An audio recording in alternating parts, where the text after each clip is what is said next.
and has reported for The Economist, Fortune magazine, The New Statesman, and Hong Kong-based AsiaSentinel.com.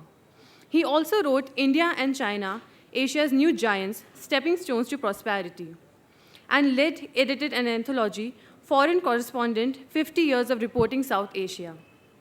Arun Maira has been a member of India's Planning Commission, chairman of the Boston Consulting Group of India, CEO of Innovation Associates in the USA, and earlier served in leadership positions in the Tata Group.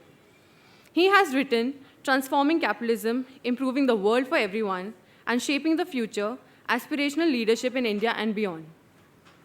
Professor R. Vaidyanathan is Professor of Finance and Control and UTI Chair Professor in the area of Capital Markets at IIM Bangalore. He is a chairperson for the Center for Capital Market and Risk Management at IIMB, and a National Fellow of ICSSR. Apart from his book, India Unique, the unincorporated sector in the Indian economy, he has also published a book on pensions facing the future. Swapan Dasgupta has edited a collection of essays, Niraj Chaudhary, The First 100 Years, a co-participant of the weekly show Politically Incorrect with Manish Shankar Iyer on NDTV. He has held senior editorial posts at The Statesman, The Daily Telegraph, The Times of India, The Indian Express, and India Today, where he was managing editor till 2003. I now ask the panelists to take over the session, please.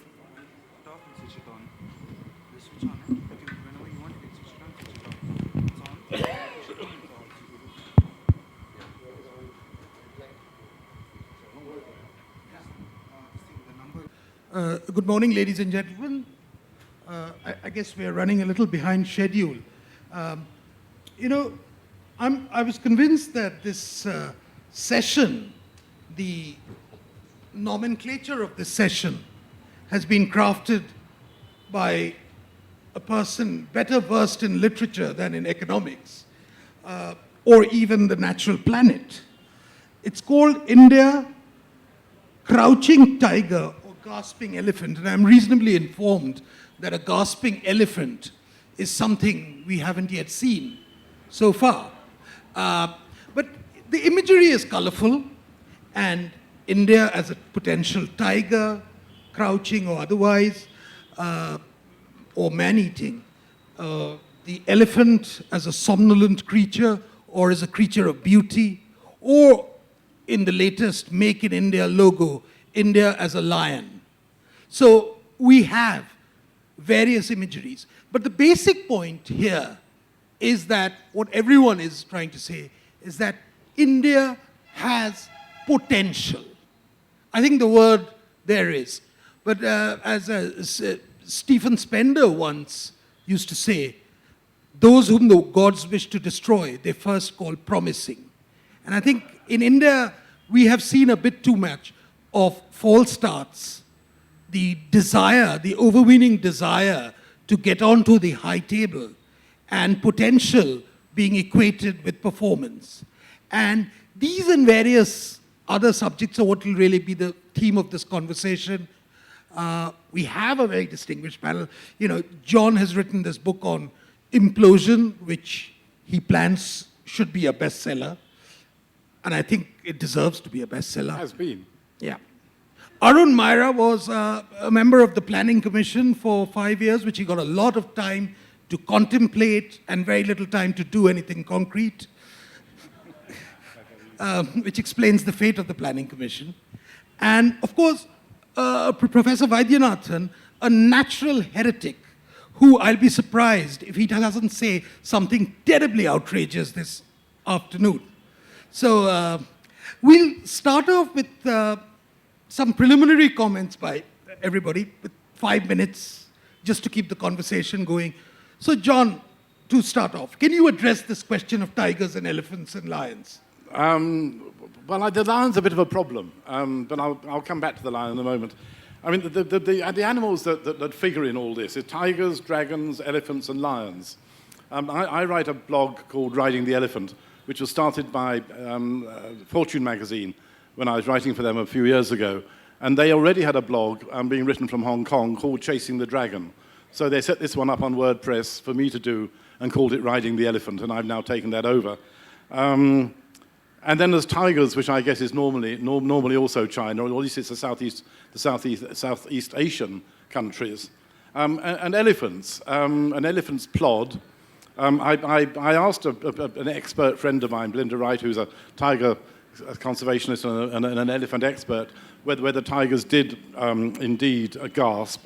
And she said they don't. They trumpet, they squeal, they rumble, they crawl, and they snarl. And she suggested delicately that Tara, the famous elephant at her jungle camp in outside Canna, actually does those things from both ends sometimes at night. But gasping, certainly not. And India doesn't gasp. But the thing that intrigues me about the lion, which was introduced by Narendra Modi at the Make in India thing, and he described it, I'm told from on the PMO website, which I've looked at, his speech is only there in Hindi. The English translation's not there. There's a rather poor press release which was issued by the industry ministry. So I tried to find out what he said about the lion, but the newspapers say that he said a lion's step, which I thought was a rather boring thing for a lion to do because it does more things than that. And of course you can't lead a lion. You can lead an elephant. I mean, a mahout leads the elephant where he wants the elephant to go. So maybe you should have an agile elephant who would be happily led by Narendra Modi into a more successful form of economy. Certainly, the image needs to be changed. The elephant image seriously does need to be abandoned. Let's stay with the lion and hope somebody can make something more of it. At the session I was on yesterday, and one or two people are here, it was suggested that, in fact, it was the lion on the Ashoka pillar. But the lion on the Ashoka pillar is rather static, whereas this lion is full of cogs and wheels and things and looks more constructive. Well, obviously... Did I confuse you totally? No, you didn't confuse. You just showed off a certain sort of Occidental bias in your answer. Unsurprisingly. I mean, for us Bengalis at least, lion is the Bahan of Durga. And that's all there is to it. And that's the last word as far as we are concerned on the subject. But of course, it needn't be the last word on the subject. But also, let's get to Arun. You've heard about the animal planet. Now, can we talk about India, the economy? Well, yes, you said in the introduction that I've spent 5 years sort of reflecting and thinking and not doing. But it's been a great privilege to be in a position in the country where it's at the cockpit of the country where you get every chief minister showing up every year, making the case that their state is doing very well and why, but what they need and their challenges. So 5 years, 28 chief ministers, each 5 times. Every ministry, every year, makes their case for what they are doing and what they need help to do, and the civil society comes up and the business associations in my job would keep coming up. So from that perspective, one gets a pretty good sense of the forces that are swirling around in our country and the contradictions between some of these different groups, conflicts between them too. So it wasn't a bad time. It was a very good time to be able to help the country actually make sense of itself, if I can say. When we say is India crouching, and we're talking about ourselves, are we gasping? Who are we? What are we doing? And what can we do collectively together? So in that position, from that position and with the people, one began to recognize the dissatisfactions of people in the country with the country, the governance and the management of the country. And the principal dissatisfaction now has been the last few years is with the quality of the institutions of the country. Government institutions, political party institutions, and business institutions too. And things are not moving in the country because people mistrust the institutions. They don't respect the decisions they take. They doubt the motives for those decisions. And so we've been in a situation for the last few years that people have called it policy paralysis or inaction and so on. That's where we've been. Now, whether that's a gasping situation or something else situation or a crouching situation, but that is the situation. So actually, I also wrote a book after his. It's called Redesigning the Aeroplane While Flying, Reforming Institutions, which is doing quite well too, which is addressing this issue of reforming the institutions of the country, including business institutions, but especially, of course, the institutions of the state. And how should this be done? Reforming while flying. We are in the institutions. You can't set them aside on a clean sheet of paper, say, next year you'll have new institutions, meanwhile we won't use the old ones. We have to keep using the old ones till they reform themselves or get reformed, redesigned into the new ones. And that process of making the change in institutions, which we are all part of by our actions, by our support to them and so on, is the process of transformation which involves citizens that we need to be masters of. So it was a call for citizens to get engaged with this question about what are the institutions we need in this country and how are we going to demand them and how are we going to help in making them. And that is what India needs now. Well, it also brings us to the larger question of, what sort of a state do we need? Do we need the overarching state, which we haven't, an issue which we haven't addressed? We've often talked about minimal government, but I think one of the paradoxes of the Indian situation is that we want an all-intrusive state at every point, which makes the issue of a great bureaucracy, which is an impediment to development in this country. Professor Vaidyanathan has a very different take, because may I suggest that he believes in the theory of Indian exceptionalism. That India stands apart, that the problems of India need to be resolved with references to its own traditions, cultures, etc. And therefore, the borrowing models is always a problem as far as he's concerned. Maybe you can dwell at this about whether institutions are the problem today in this country or not. Or have they been designed? Are they architecturally flawed in the context of India?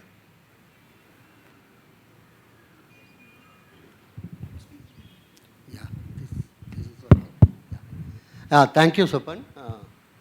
Before I get into your specific question, I'd like to point out August 2014 has been September has been a dramatic thing for the world situation. First time on purchasing power parity basis, China has become number one in the world. I think we should recognize that. Very interesting after so long, many years. And second is US today. And third is India.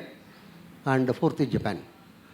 On a PPP basis, it's called in economic jargon, basically adjusted for several factors. So we can see in the top four, three are Asian countries. That's the first point I would like to mention.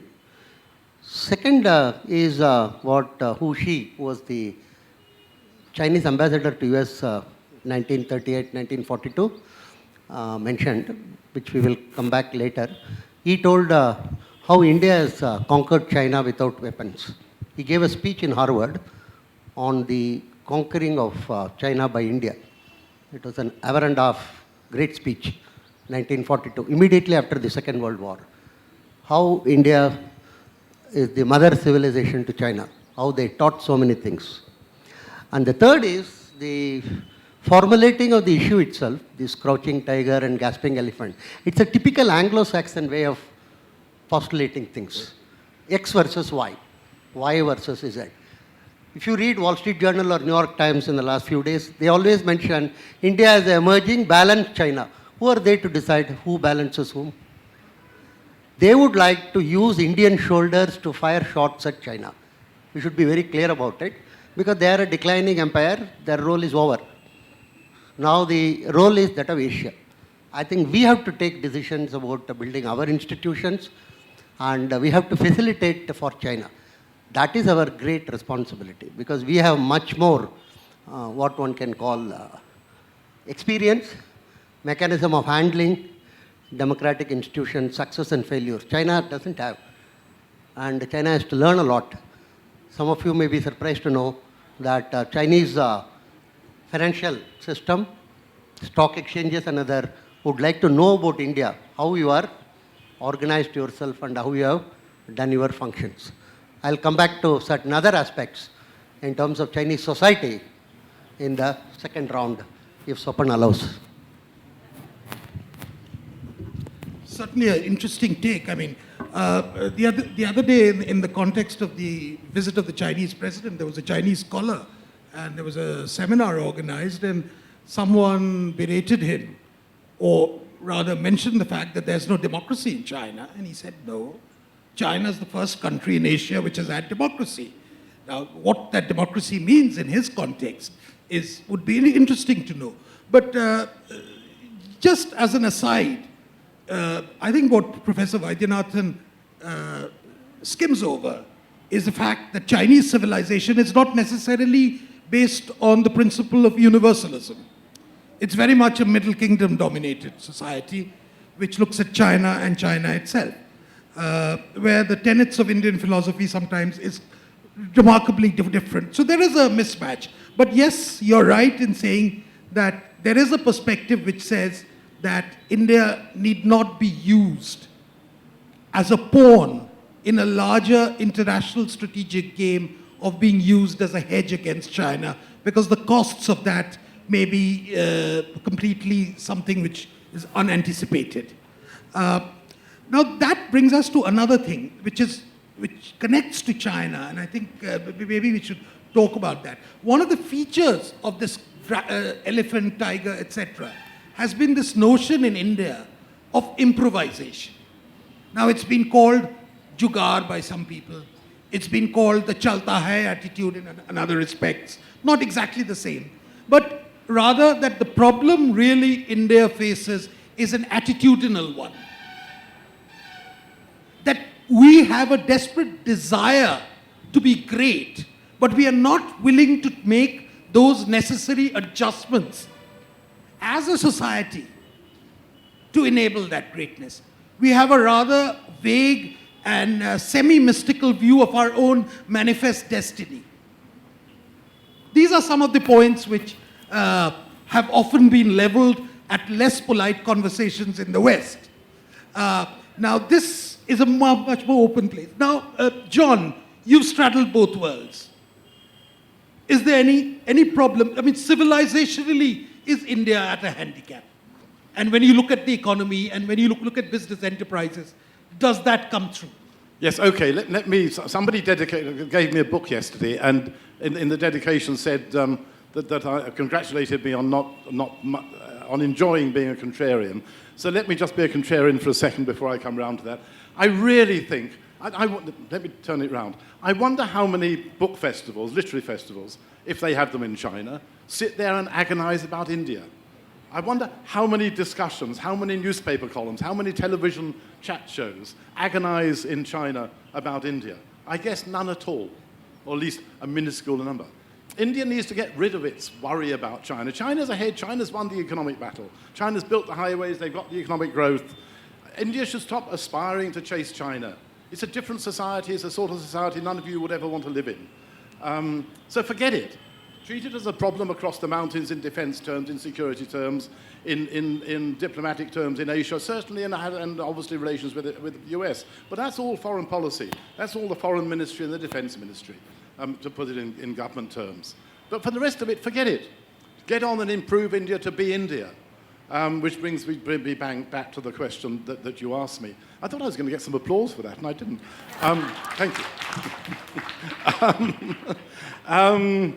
Yes, in this book I've written, the main theme that I start off with, and unwisely I put it on the first page, which means I've been widely attacked for it, is jugaad and chalta hai. And I question how a society which is based on fix it, fiddle it, break the rules, wend our way through it without worrying too much what the conclusion is, how a society that relies on jugaad and chalta hai, as it'll all be all right on the night, how that society can ever succeed. And I would argue that it can't, because jugaad does not lead to perfection, and chalta hai means it'll all be all right on the night, to use the English theatre term. And the Commonwealth Games is the best example of that, because corruption and fix-it and jugaad and all the rest ruined the preparations for the games. And Chow Tai Hei, it was more or less okay when the event happened. The ticketing was a bit of a mess, but the ticketing is a mess at most of these international games. And that is part of society. The argumentative Indian, if I can be so bold as to encapsulate it like that, the argumentative Indian feeds into Jugaad, because you argue about things, you don't accept laws. I mean, the traffic laws in India, in Delhi, are advisory.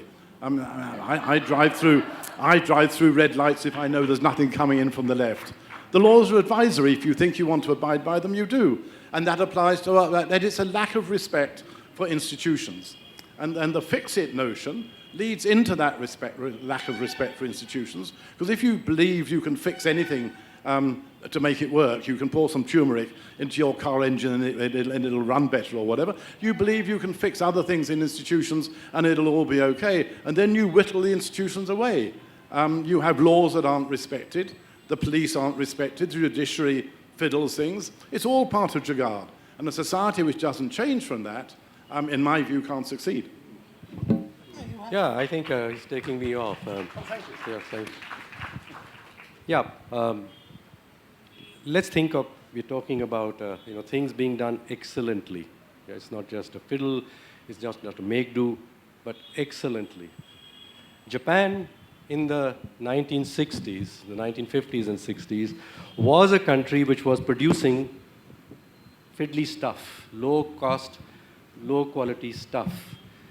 If you go back in history, in the 50s, into the 60s even, Japanese trains did not run on time. This was Japan. Things didn't happen on time. Things didn't work. They were fiddly. And Nissan was a name of bad quality. Right, there you are. So it was so.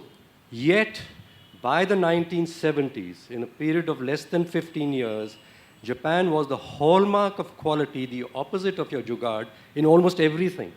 Public services, all the variety of industries. How did that society transform the way it did things? And those things had to be done together. So there's a lesson there in what people learn to do.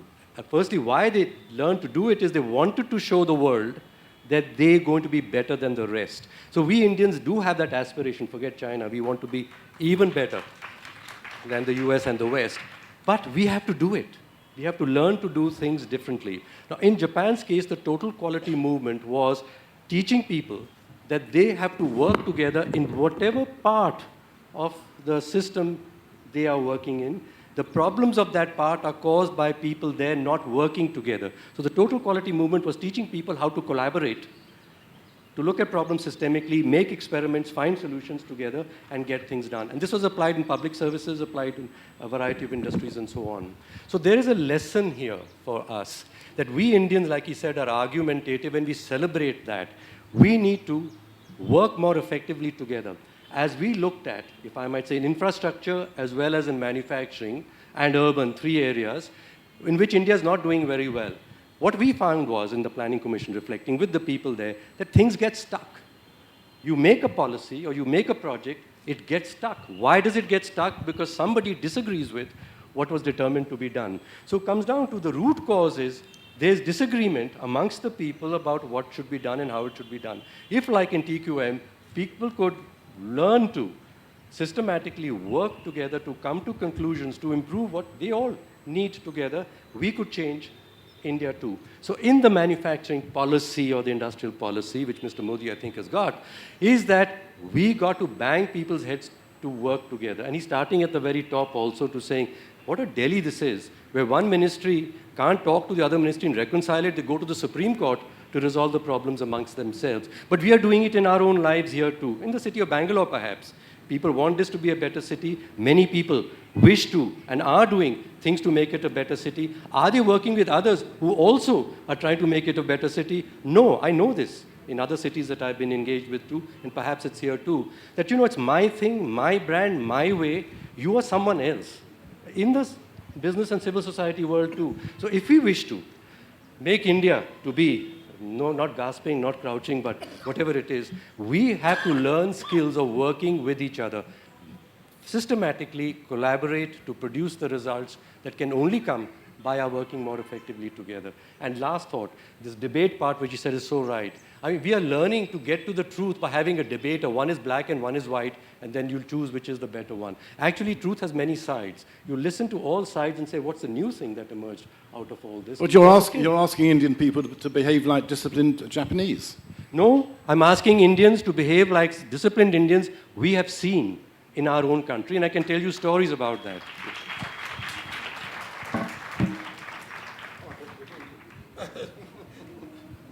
I mean, I like this. I thought the interesting thing about India was that we have infinitely too many shades of grey. I mean, that's the nature of the entire Hindu experience. Shades and shades of grey. So does that really mitigate against any uniform desire to... No. I think what he was mentioning is not totally correct actually, because everybody talks about, traffic is not being followed. And you see, you look at Mangalyan, for instance. It's a great success. But you go slightly behind that, you will find very interesting. All the scientists, all the engineers, all the technologists were educated in India and trained in India. That's very important. You look at economic sphere, he was in planning commission. You look at finance or you look at management, all are foreign educated, foreign trained failure. The entire social science is foreign dominated. American lens, Anglo-Saxon attitudes and argumentative.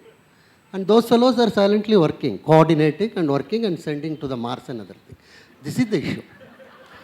The argumentative Indian is an Anglo-Saxon Indian. The regular Indian is not argumentative. Second is institution. Because that is, that's a training you got from French Revolution, you go back in history and other things. That is the training. You always, there are blacks and white. But you talk to people in ISRO, they say there is a lot of grace, not just black and white. And they say, don't waste our time in arguing. Let's get along with work. The second is he talks about institution. See, in India, let's be very, very clear, only serious religious institutions will be respected. Secular institutions are all frowned upon because they are looked upon as oppressive. All secular institutions in India are oppressive. And they succeed if there is a good guy on top. If they fail if there is no good guy on top. Hundreds of examples can be given. Rabindranath Tagore built such a great institution. Today, I am told in the night, girls find it very difficult to walk around. Where is that institution?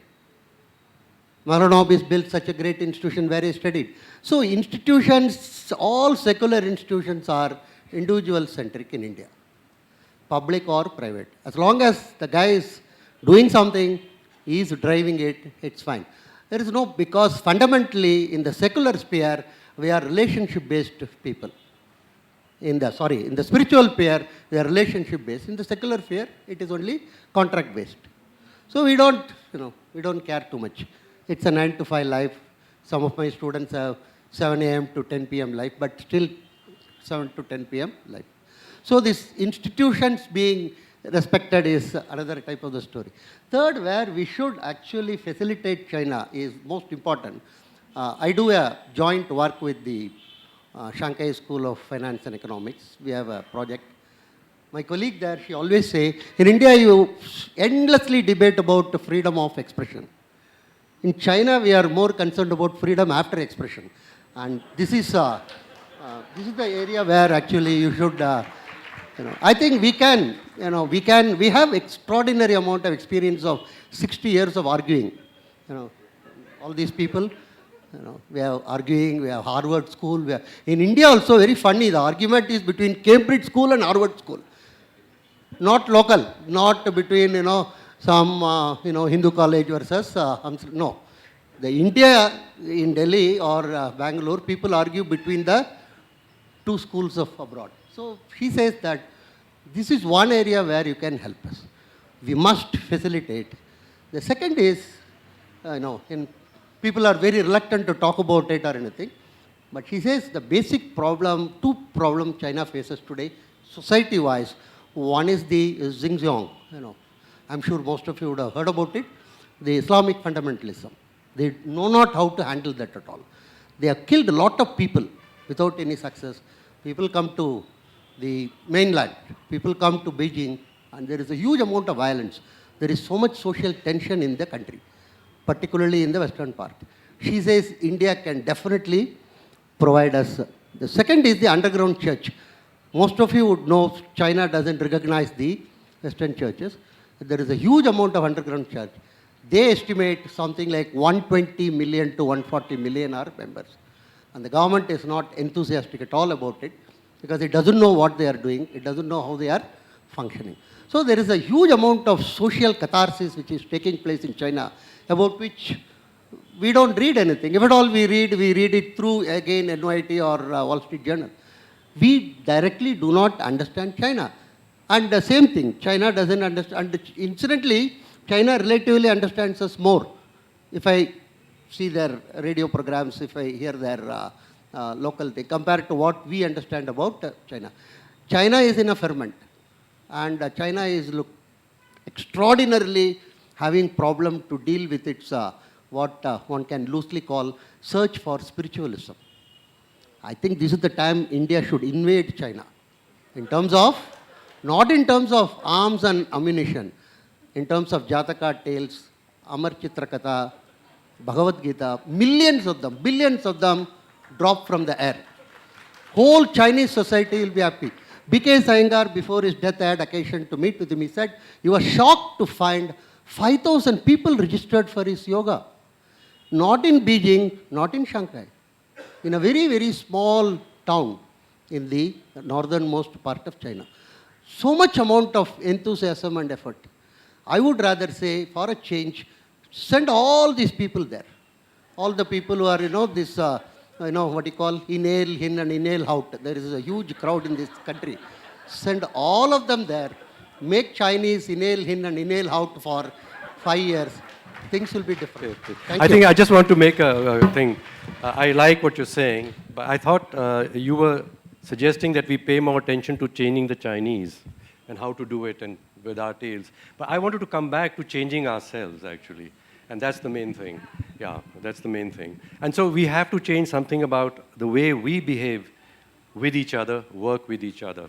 We do say that India is the world's largest democracy because 1 billion people are there electing people upwards. That's a vertical democracy. We elect people and hope they'll so. What India is missing is the lateral links that democracies, great democracies have, is the process of deliberation and listening and forming of consensus between different people who have different stakes. And the solid, realer, more democracies than ourselves in Scandinavia or Canada or Northern Europe, they have over years in Switzerland built these lateral consultation, deliberation, decision-making processes, and India needs to move on to that. We can't keep saying that we are the largest democracy only in terms of election. Government is, as they say, democratic government, it's of the people, by the people, for the people. Yeah, we have government by the people, not by the people, a government of the people, elected governments of the people, but it's not accountable for the people, which is, I think, people's thing, that you got the people up here as an elite governing us, and they're not accountable to us, it's not for us. And finally, I think the last one is most important, government by the people. We in our cities and villages and in our places must learn to govern ourselves by listening to others, rather than waiting for a solution from someone so far away. Governance by the people rather than misgovernance by the people, which is what you have at the moment. A couple of thoughts from the professor. Did I hear you say India has been arguing for 60 years? Did we stop you arguing when we were running the place? I was really sorry during the professor's fascinating words because I failed, and I'm going to try again. Forget China. It doesn't matter. You have nothing to learn from China. It is not a democracy. You're a democracy. The people are different. The culture's different. The ethics are different. Everything's different. You've nothing to learn from them.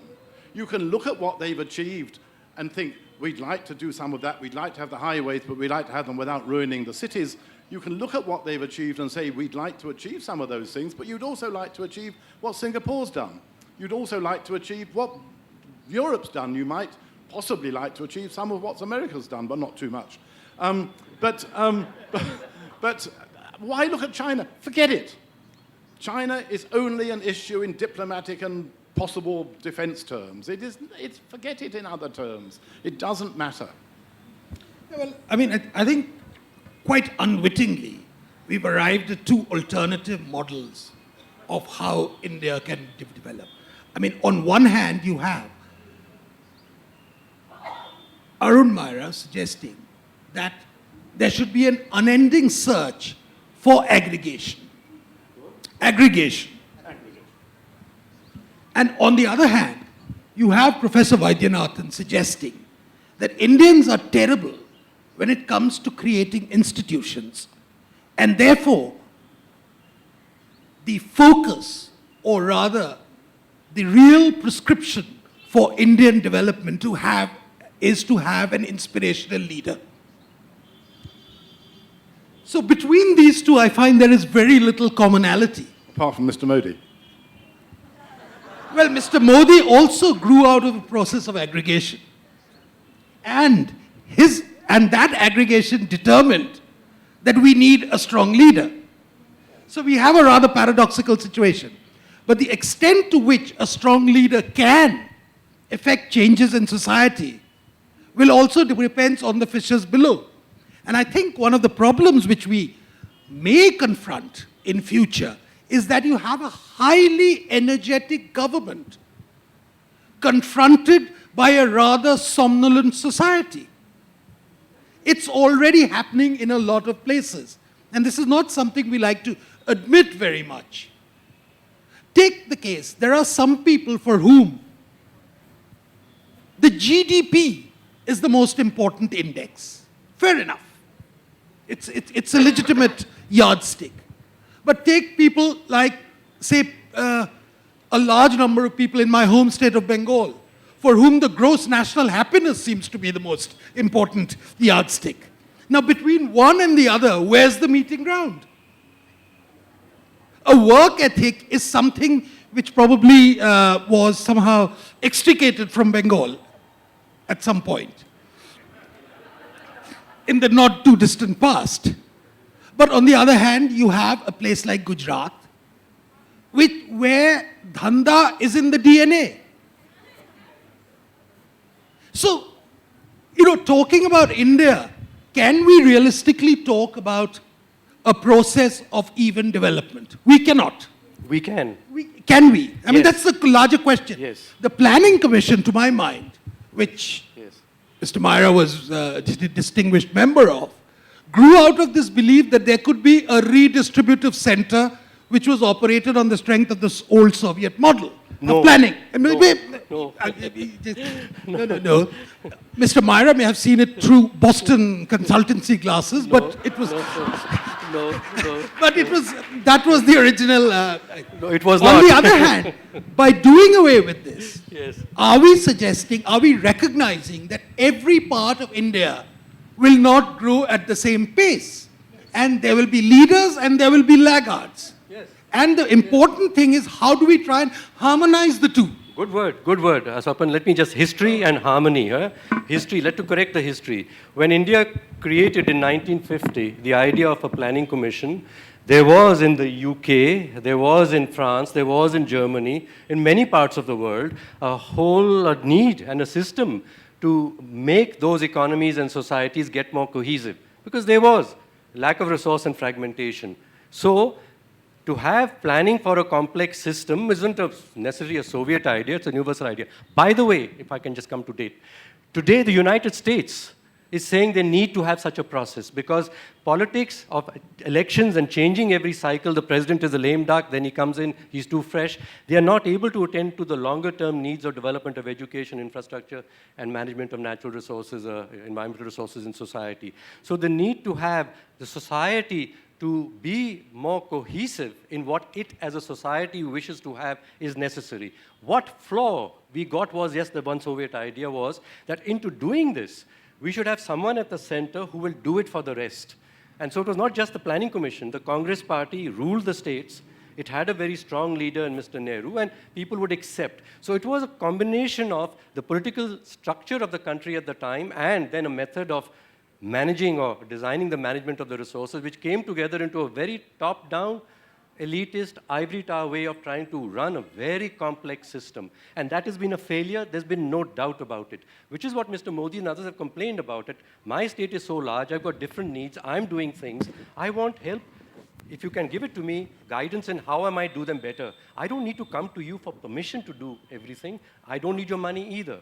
So this is the flaw, that we are forgetting that we are a diverse system in which there will be many different needs. And Bengal will think about itself differently from where it is in its history than Kerala would. And both have to grow from where they are, And so a central plan which is same for everybody is not the right way to do it.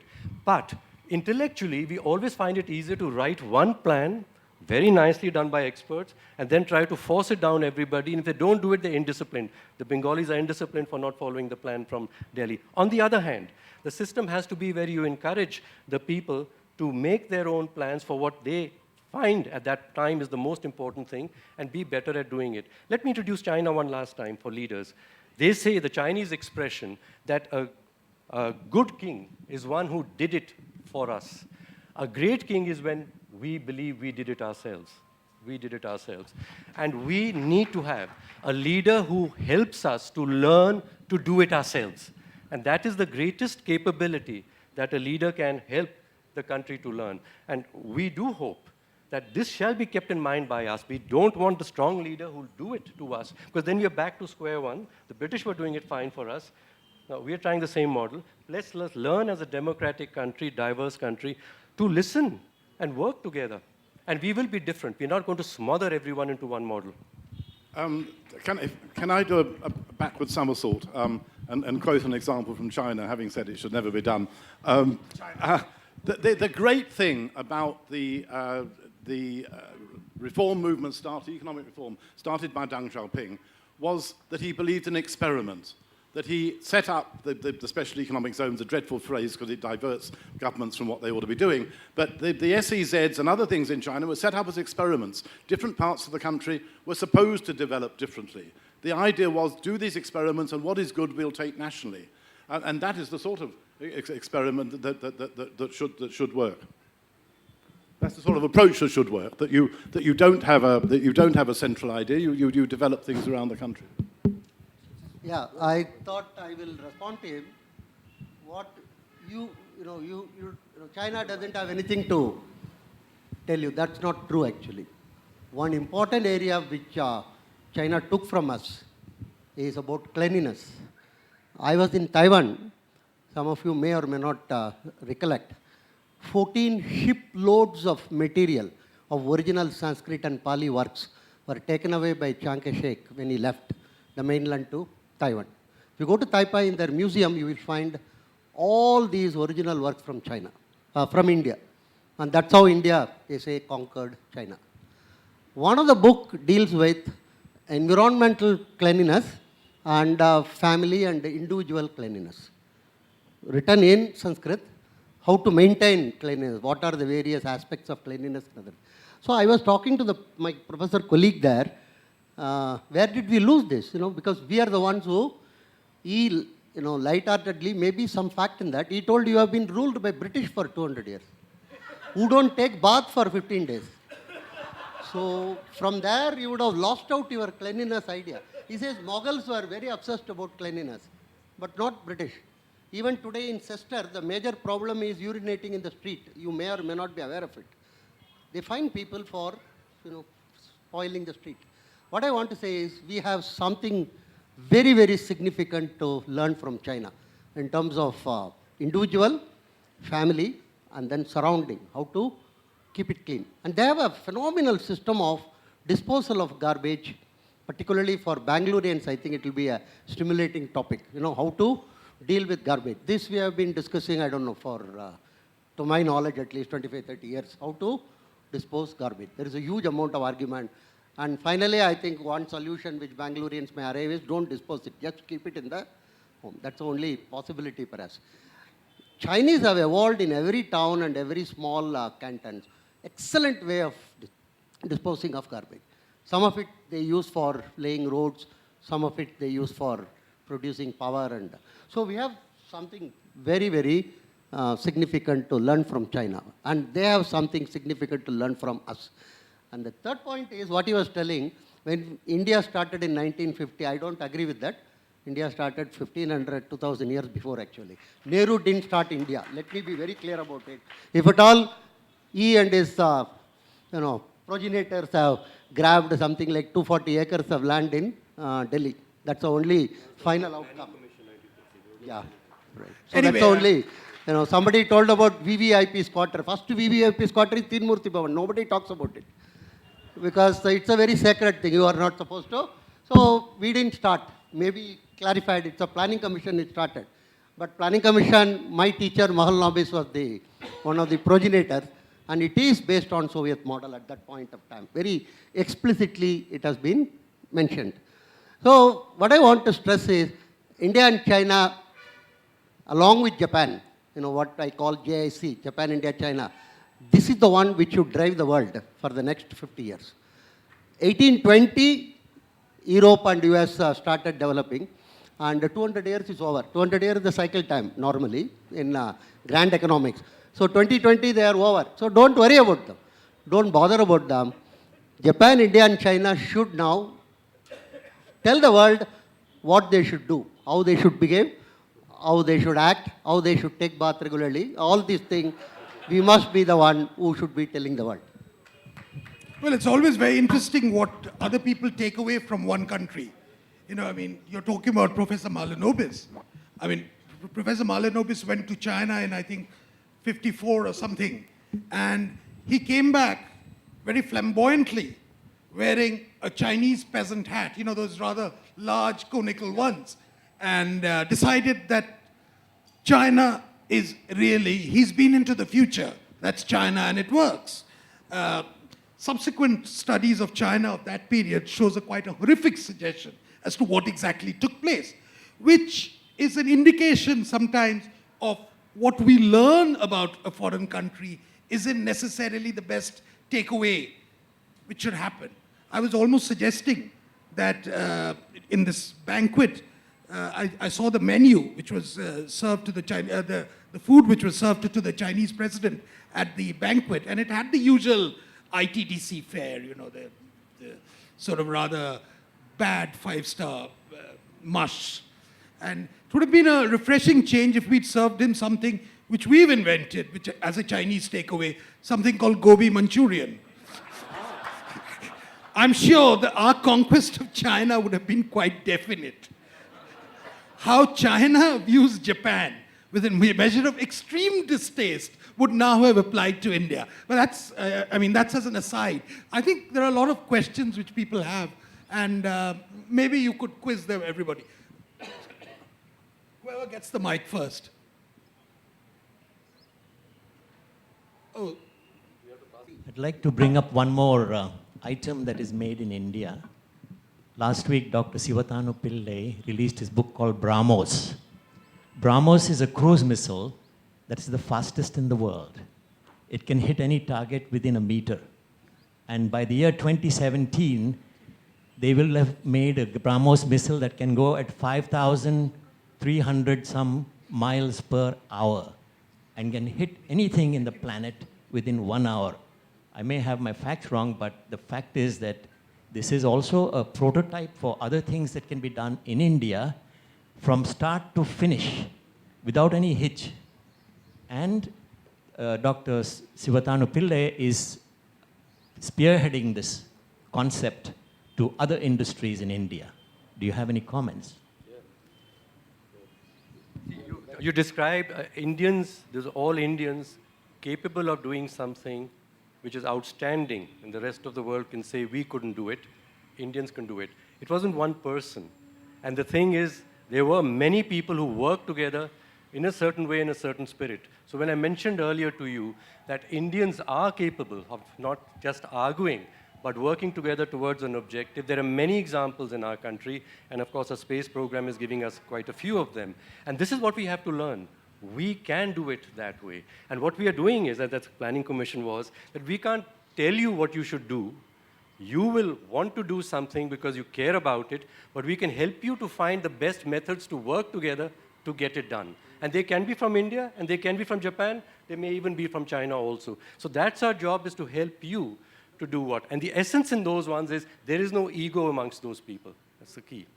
And part of the reason, or maybe the main reason why that succeeded, was because the governments of the two countries, and the defense establishments of the two countries, Russia and India, were both working to the same end. They both had the same goal. Whereas in the rest of the defense sector, they don't have the same goal.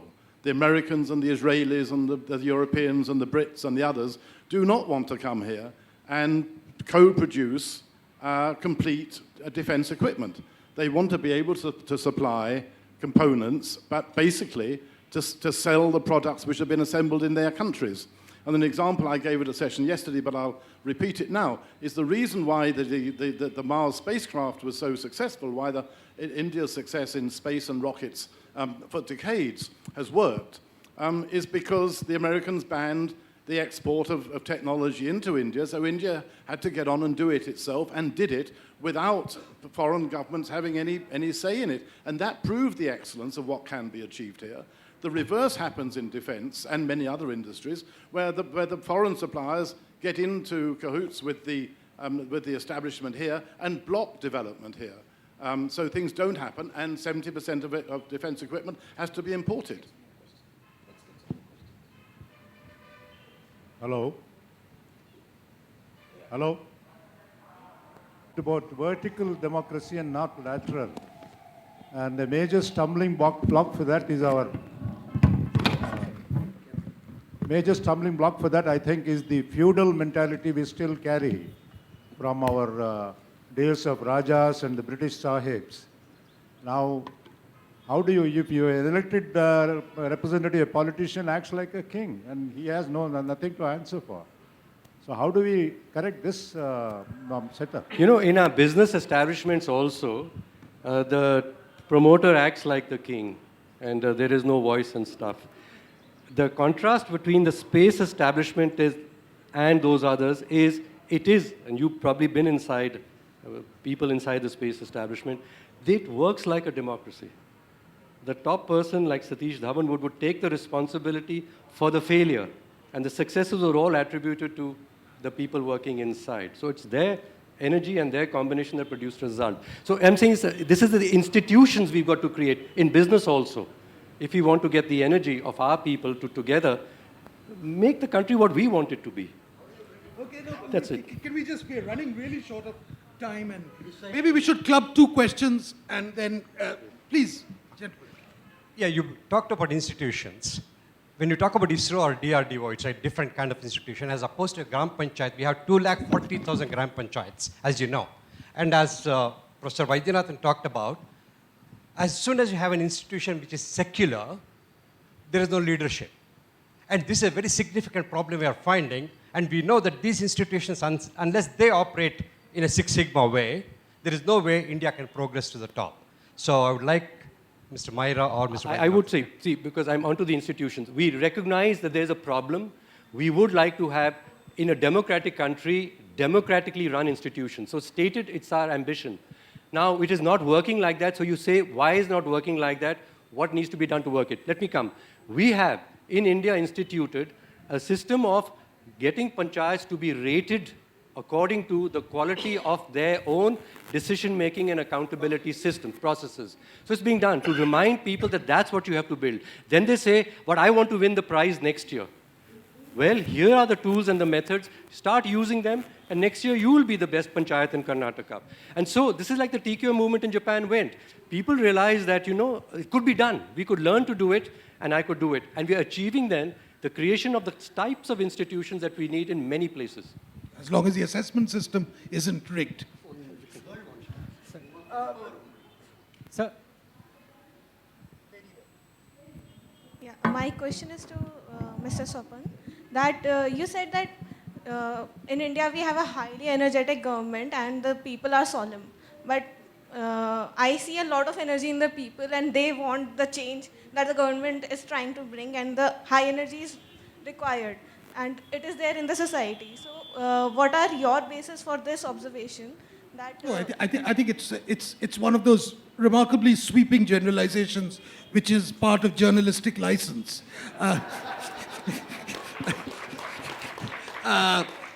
No, it's not really based on hard empirical evidence. It's based on impression. And I must say, the Indian experience is patchy. You know, in Haileybury, where the old East India Company servants used to be trained before they were sent out to India, they used to teach one thing. For everything that is true about India, the opposite is equally true.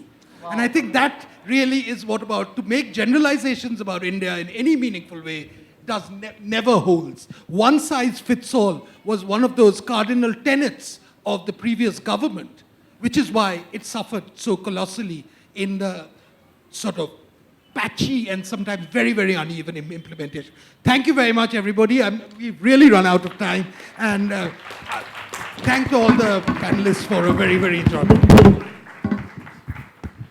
Thank you, panelists, for a wonderful session. I would now request all the panelists. So it's okay. You sign the signboard behind. So could you please sign? There's an important announcement. There's a BLF meetup at the amphitheater from 3 to 4 today. The session is called BYOB, Bring Your Own Book. It is for book barters and for people to interact and converse. This year, the BLF is not simply about the written word. We have at the festival a wonderful showcase of contemporary art and sculpture. Bangalore Literature Festival, in association with our venue and hospitality partner, Crown Plaza, Bangalore, Electronic City, proudly present Forms, Faces, Forces, an exhibition celebrating motives and emotions that Brooks bring alive. Curated and conceptualized by Gallery Gee, the exhibition at the Crown Plaza Hotel lobby, as well as in the festival area. Thank you, and please be seated. The next session will start shortly. Thank you.